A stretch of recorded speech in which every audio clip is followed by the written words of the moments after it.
আসসালামু আলাইকুম সবাইকে। এসএসসি পরীক্ষা 2025 ঢাকা বোর্ডে কৃষি শিক্ষা কসেট প্রশ্নের 100% একর উত্তরমালা সহকারে সমাধান। হ্যাঁ ভিউয়ার্স, 100% একর উত্তরমালা সহকারে সমাধান দিব। সবাইকে বলবো মোস্ট ওয়েলকাম আমাদের চ্যানেল এক্সাম রুলসে। যদি ভিউয়ার্স আপনারা নতুন হয়ে থাকেন প্লিজ চ্যানেলটিকে সাবস্ক্রাইব করুন, সাপোর্ট দিন, ভিডিওটাকে শেয়ার করুন বিভিন্ন সোশ্যাল মিডিয়াতে।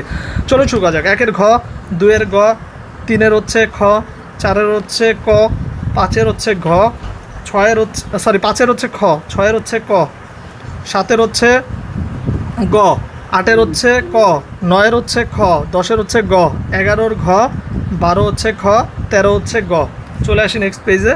14 হচ্ছে ঘ, 15 হচ্ছে গ, 16 হচ্ছে গ, 17 হচ্ছে গ, 18 হচ্ছে গ, 19 হচ্ছে ক, 20 হচ্ছে ঘ, 21 হচ্ছে গ, 22 হচ্ছে গ, 23 হচ্ছে গ, 24 হচ্ছে খ, 25 হচ্ছে ঘ। তো ভিউয়ার্স, এই ছিল 100% একর উত্তরমালা সহকারে ঢাকা বোর্ডের কৃষি শিক্ষা প্রশ্নের সমাধান। সকল বোর্ডের সমাধান পেতে অবশ্যই আমাদের চ্যানেলটিকে সাবস্ক্রাইব করুন। আর আপনারা একটা কাজ করুন ভিউয়ার্স, অন্যান্য বোর্ডের সমাধান লাগলে আমাদের ভিডিও ডেসক্রিপশন বক্সে দেখবেন ফেসবুক পেজের লিঙ্ক দেওয়া আছে, সেখানে পোস্টার ছবি তুলে আপনার বোর্ডটা মেনশন করে দিন, দেখবেন খুব দ্রুত সমাধান পেয়ে যাবেন।